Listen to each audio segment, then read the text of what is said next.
Em nossa reunião passada, focalizamos nossa atenção na necessidade de que o nosso modo natural de pensar deve estar sendo, pouco a pouco, se harmonizando com o modo de pensar das Escrituras. Isto é, que a nova vida espiritual que Deus fez brotar em nós esteja cada vez mais transformando o nosso modo de pensar humanista da velha vida, da vida que não reconhecia o senhorio de Jesus e a preciosidade da sabedoria de Deus. E hoje eu quero apenas adicionar mais algumas observações a respeito da preeminência da palavra de Deus como sendo a fonte de toda a sabedoria, que é essencial para moldar o nosso modo de pensar. E em seguida concluir com a orientação bíblica para enfrentarmos a fortaleza da ansiedade que frequentemente se hospeda em nossos corações. A igreja que talvez tenha dado mais trabalho para o apóstolo Paulo foi a igreja da cidade de Corinto, localizada na região central do sul da Grécia. O trecho que consideramos na reunião passada é da segunda carta de Paulo, mas na sua primeira carta, uma das advertências feitas por Paulo foi a respeito da extrema disparidade entre a sabedoria humana e a sabedoria de Deus. Que ninguém se engane, se algum de vocês pensa que é sábio conforme os padrões desta era, deve tornar-se louco a fim de ser verdadeiramente sábio, pois a sabedoria deste mundo é loucura para Deus. Traduzindo em miúdos, ninguém deve pensar que estar atualizado e bem informado a respeito de tudo o que está acontecendo no nosso mundo, no mundo ao nosso redor, seja evidência de sabedoria. Quando nós confundimos estar informado e atualizado com ter sabedoria, nós cometemos um grande engano. De acordo com a palavra de Deus, obter todo o conhecimento humano e, ao mesmo tempo, ser ignorante das verdades eternas reveladas nas Escrituras é uma grande insensatez. Quem passa mais tempo ouvindo o noticiário atual, ao invés de aprofundar o seu conhecimento e compreensão das boas novas, das boas notícias do Evangelho, está cometendo um equívoco. Quem se acha sábio apenas por estar mais versado nos acontecimentos atuais, na realidade é uma pessoa desinformada. Porque o único lugar onde se pode encontrar a sabedoria verdadeira é na palavra de Deus. Isso significa que precisamos passar bem menos tempo acessando o Facebook, para que tenhamos mais tempo para buscar a face de Deus, buscando a sabedoria de Deus no livro de Deus. Porque no Facebook, nós ficamos diante da face de pessoas, mas nas Escrituras ficamos diante da face de Deus. No Facebook, ficamos diante do modo de pensar das pessoas, enquanto que no livro de Deus, ficamos diante do modo de pensar de Deus.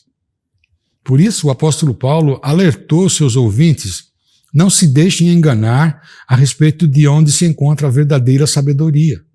Nós temos acesso a todo tipo de informações na tela do nosso computador. Mas não são elas que nos tornam pessoas sábias diante de Deus. Mesmo que tenhamos todas as informações corretas a respeito de qualquer assunto, isso não significa que nós iremos fazer uso correto daquelas informações. Porque, de acordo com as Escrituras, o único jeito de sermos realmente sábios é se nós andarmos com Deus. Não existem atalhos para se obter sabedoria.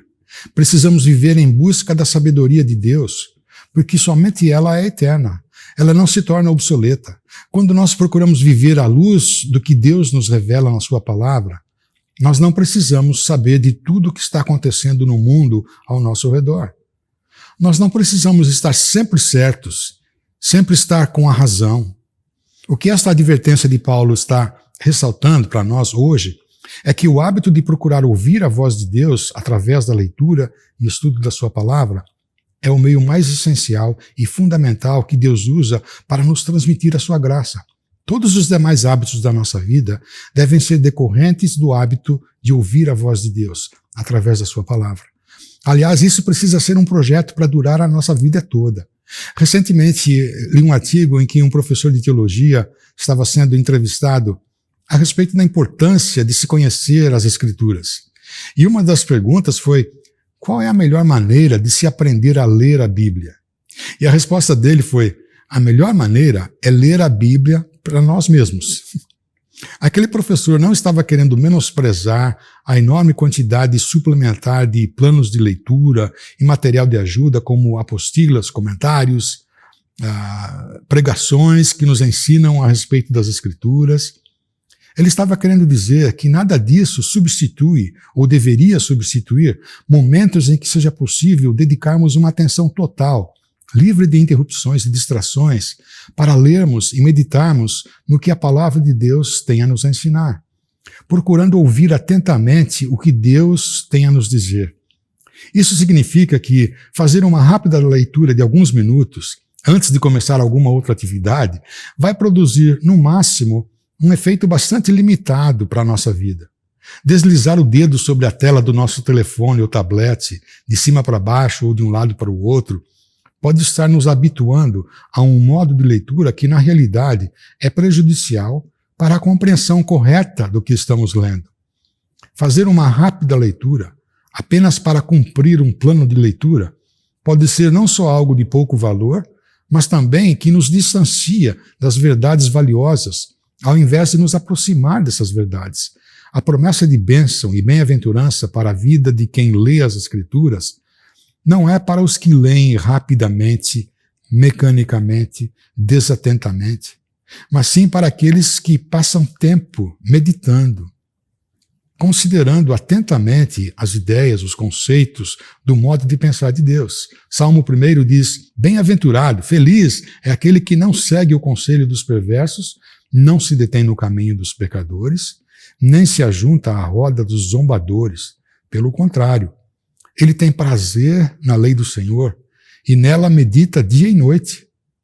Em outras palavras, pegue a sua Bíblia e leia regularmente, atentamente. Eu tenho certeza que cultivar o hábito de ler, meditar e estudar as Escrituras é uma disciplina cristã que a maioria de nós concorda que é uma boa coisa a se fazer, que traz benefícios para a nossa vida de comunhão com Deus.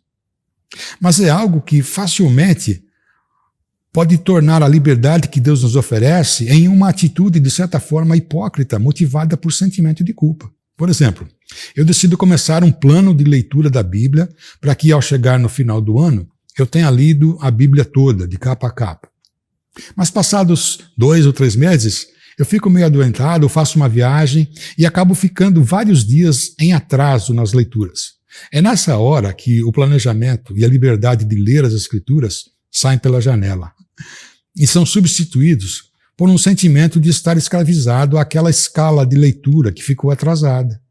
E agora vou ter que fazer hora extra para colocar em dia a minha leitura. Pelo menos por alguns dias, a simples leitura tranquila passa a ser uma leitura mais rápida para atualizar a escala de leitura. Mas cumprir uma escala não deve ser o motivo pelo qual devemos ler a palavra de Deus, não é mesmo? A promessa de bem-aventurança é para quem tem prazer de estar permeando a sua vida pensante com os conceitos e ideias do modo de pensar de Deus.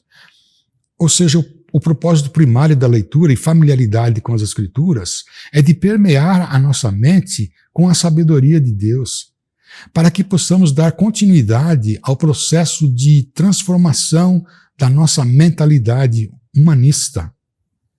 Portanto, a melhor maneira de ler a palavra de Deus e cultivar a nossa comunhão pessoal com Deus é simplesmente cultivar o hábito de ler as Escrituras para nós mesmos, regularmente.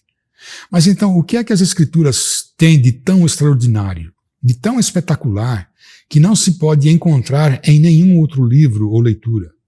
Bem diferente de qualquer outro livro, os ensinos bíblicos excedem as limitações humanas de tempo, cultura, costumes, idioma, sistema de governo, níveis socioeconômicos. A Bíblia é fruto de inspiração divina. Toda a Escritura é inspirada por Deus e útil para nos ensinar o que é verdadeiro e para nos fazer perceber o que não está em ordem em nossa vida. Ela nos corrige quando erramos e nos ensina a fazer o que é certo. A Bíblia é semelhante a uma espada. A palavra de Deus é viva e poderosa. É mais cortante que qualquer espada de 2 gumes, penetrando entre a alma e o espírito, entre a junta e a medula, trazendo à luz até os pensamentos e desejos mais íntimos. Uma espada poderosa. E além de ser fruto de inspiração divina e semelhante a uma espada capaz de penetrar até o mais íntimo do nosso ser, os ensinamentos bíblicos são dinâmicos, são vivos e eternos. Vocês nasceram de novo, nasceram espiritualmente, né? Não para uma vida que pode ser destruída, mas para uma vida que durará para sempre, porque vem da eterna e viva palavra de Deus. A Bíblia concede discernimento. Ela abre os olhos do nosso entendimento. Em forma poética, está escrito no Salmo 119, Tua palavra é lâmpada para meus pés e luz para meu caminho.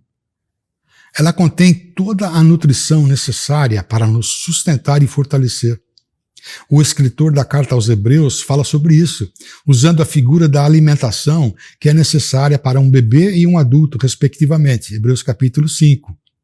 A esta altura, já deveriam ensinar outras pessoas, e, no entanto, precisam que alguém lhes ensine novamente os conceitos mais básicos da palavra de Deus. Ainda precisam de leite e não podem ingerir alimento sólido. Quem se alimenta de leite ainda é criança e não sabe o que é justo. O alimento sólido é para os adultos que, pela prática constante, são capazes de distinguir entre certo e errado. Alimentar-se apenas com leite é algo perfeitamente normal e necessário para recém-nascidos. Mas passar a infância, adolescência e juventude à base de leite não é normal e nem saudável. E é a palavra de Deus que provê nutrição para todas as fases da nossa vida espiritual. Assim como nenhum de nós nasceu para permanecer na mesma idade física a vida inteira, nós não nascemos espiritualmente para permanecer na condição de imaturidade espiritual. Alimentar-nos da palavra de Deus é a melhor e única dieta que satisfaz não apenas as nossas necessidades diárias, mas também as necessidades de todas as fases da nossa vida. Portanto, não há coisa alguma neste mundo que possa ser comparada ou equivalente aos ensinamentos das Escrituras. Não existe alguma coisa que possa ser tão relevante ou mais relevante do que as Sagradas Escrituras. Pouco antes de morrer, conforme está registrado no livro de Deuteronômio, na última vez que Moisés teve a oportunidade de se dirigir ao povo de Israel, ele fez questão de ressaltar 2 realidades eternas. Primeira, a singularidade de Deus, o fato de Deus ser totalmente único, incomparável. Isto é, que Deus não era o melhor ou o maior dentre muitos deuses, mas sim o fato que somente Deus é Deus. Qualquer outra coisa ou pessoa não passa de ser apenas um ídolo de fabricação humana. Mais tarde, numa época em que Israel começou a reclamar do cuidado de Deus, o profeta Isaías confrontou duramente o povo, dizendo: Será que vocês não sabem? Nunca ouviram falar? O Senhor é o Deus eterno, o Criador de toda a terra. Ele não se cansa nem fica exausto. Sua sabedoria é insondável. Em outras palavras, Deus é único e incomparável. E a segunda realidade que Moisés ressaltou foi sobre a singularidade das palavras de Deus. Guardem no coração, levem a sério, todas as palavras que hoje lhes declarei solenemente, para que ordenem aos seus filhos que obedeçam fielmente a todas as palavras desta lei. Elas não são meras palavras, são a vida de vocês. E é somente à medida em que o modo de pensar de Deus for se tornando parte da nossa vida pensante que nós estaremos experimentando a vida de Deus permeando a nossa vida. E eu quero concluir ressaltando que o mais que os preceitos e pensamentos de Deus se tornam o nosso modo de pensar, mais preparados e fortalecidos estaremos para combater o inimigo da nossa paz, da nossa tranquilidade de vida. Eu digo isso com base no que o apóstolo Paulo escreveu na sua carta aos Filipenses, capítulo 4. Não vivam ansiosos por coisa alguma, mas em tudo, por meio de oração e súplicas, e com ação de graças, apresentem seus pedidos a Deus. E a paz de Deus, que excede todo o entendimento, guardará o coração e a mente de vocês em Cristo Jesus. Ou seja, ao invés de ficarem ansiosos, peguem aquilo que está fazendo brotar medo e aflição em seus corações e apresentem diante de Deus em oração. Transformem seus anseios em uma oração a Deus, acompanhada por gratidão, para que a sua mente e coração experimentem da paz, da tranquilidade de Deus. Agora, eu reconheço que, dependendo da situação, esse modo de pensar, essa lógica de raciocínio que Paulo nos recomenda, é uma coisa difícil de fazer. E a razão dessa dificuldade é porque a ansiedade provoca uma duplicação no nosso foco mental. A ansiedade interrompe o nosso sono no meio da noite. Ela joga um balde de água fria sobre os nossos planos, nossos sonhos futuros. A ansiedade é capaz de frustrar momentos de alegria. Ela desvia a nossa atenção daquilo que estamos fazendo para outra direção, constantemente. Portanto, em essência, a ansiedade é fruto de uma mente dividida. Nós estamos caminhando numa direção e a ansiedade vem e nos força a olhar numa outra direção. É nesse sentido que estou dizendo que a ansiedade divide a nossa mente. Ela produz agitação na nossa tranquilidade. Quando estamos confiantes em Deus, nos sentimos tranquilos, porque as coisas estão nos seus devidos lugares.